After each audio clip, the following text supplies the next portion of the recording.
Happy New Year!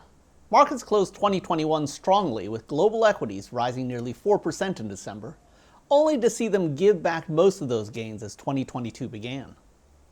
Bond investors, in contrast, saw the pain seen throughout 2021 continue in December as risk-free yields rose to ring in the new year. A shifting Fed policy agenda roiled bond markets in recent weeks, and is consistent with our outlook for U.S. 10-year yields finally breaching 2%, and even German Bunds moving above 0% for the first time since 2019. Credit spreads should finally succumb to rising Treasury yields, with corporate bond investors receiving not only below inflation rates of return, but in 2022 also coupon minus rates of return in the year ahead. For this reason, we have begun to rotate directionally away from fixed income and increasing allocations to fixed income hedge fund strategies such as long-short credit and credit arbitrage. This should shield investors not only from further rises in yields that we expect in 2022, but also widening credit spreads that is typical at this stage of the economic cycle. Fortunately for investors, a tightening Federal Reserve has historically not been troubling for equity investors.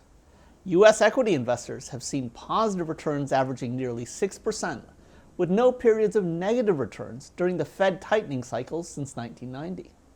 Admittedly, drawdowns during those tightening cycles have been deeper than seen during the easing cycles, suggesting to us that alternative strategies, including long-short equity, that focus on high-quality, high-visibility earning streams, should allow investors to offset this likely increase in volatility ahead.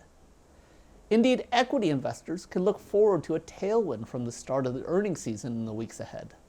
Remember that 85% of the gains realized in 2021 have come during earnings seasons, as companies have consistently delivered ahead of expectations. With earnings expectations still too low, we expect the coming weeks to see upgrades, serving as the catalyst for equities looking into February. Thus, as we start 2022, investors should focus on shielding their portfolios from increasing volatility expected in both fixed income and equities. In fixed income, this suggests a focus on actively reallocating their exposure to shield them from rising rates and widening spreads.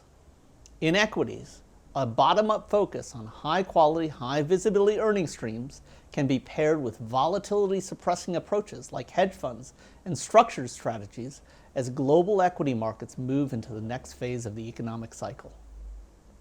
For more information about how we're preparing for this new Fed policy regime, please visit us on ubp.com.